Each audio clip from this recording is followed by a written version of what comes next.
महाकुंभ को लेकर पूरे भारतवर्ष में हर्षोल्लास का माहौल है। हर कोई डुबकी लगाने के लिए आतुर है। उसी क्रम में 13 जनवरी से प्रयागराज में महाकुंभ प्रारंभ हो रहा है। इस महाकुंभ में शामिल होने वाले साधु संतों और श्रद्धालुओं के लिए विश्व हिंदू परिषद विदर्भ प्रांत की ओर से अन्नदान सेवा प्रारंभ की जाएगी। इस अन्नदान सेवा के लिए विश्व हिंदू परिषद विदर्भ प्रांत की ओर से आवश्यक सामग्री एवं खाद्य अन्नदान का एक ट्रक रवाना किया गया है।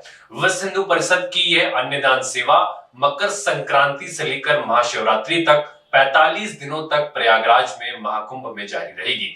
विश्व हिंदू परिषद के गोविंद शेंडे ने बताया है कि इन 45 दिनों के लिए हर दिन 20 से 25 हजार भक्तों को भोजन विश्व हिंदू परिषद के द्वारा कराया जाएगा। या वर्षी जो कुंभ आहे प्रयागला तो 148 वर्षानंतर असा योग आलेला आहे।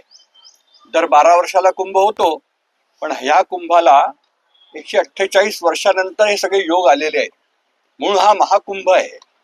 आणि महाकुंभामध्ये जसं की आकलन केलं गेलेलं आहे की जवळपास 40 ते 45 कोटी लोक त्या कुंभामध्ये सहभागी होतील आणि म्हणून अनेक लोकांनी तिथे आपल्या आपल्या वेगळ्या वेगळ्या व्यवस्था केलेल्या आहेत।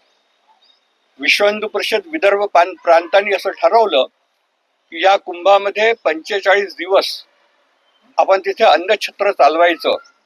जसं मागे श्रीराम जन्मभूमीवरती भगवंतांच्या प्राणप्रतिष्ठेच्या वेळेला 1 महिना आपण तिथे अन्नछत्र चालवलं, त्याच धर्तीवर प्रयागमध्ये पण हे अन्नछत्र आपण चालवावं असं सगळं कार्यकर्त्यांनी मिळून ठरवलं। त्या निमित्ताने आपण धान्य संकलन केलेलं आहे, काही वस्तू संकलन केलेलं आहे आणि ते सगळं आज तिथं रवाना करू आणि आपण 12 तारखेपासून तिथे हा अन्नछत्र प्रारंभ करणार आहे। आज एक ट्रक रवाना करतोय, यात अजून काही सामान लोड व्हायचं राहिलेलं आहे, ते होईलच आणि 1 वाजता हे जवळपास हा ट्रक इथनं रवाना होईल। थोडंसं जरा सामान येण्यामध्ये वेळ लागलाय, तर म्हणून हा इथं राहील आणि जवळपास 45 दिवस हा छत्र आपलं तिथं चालेल।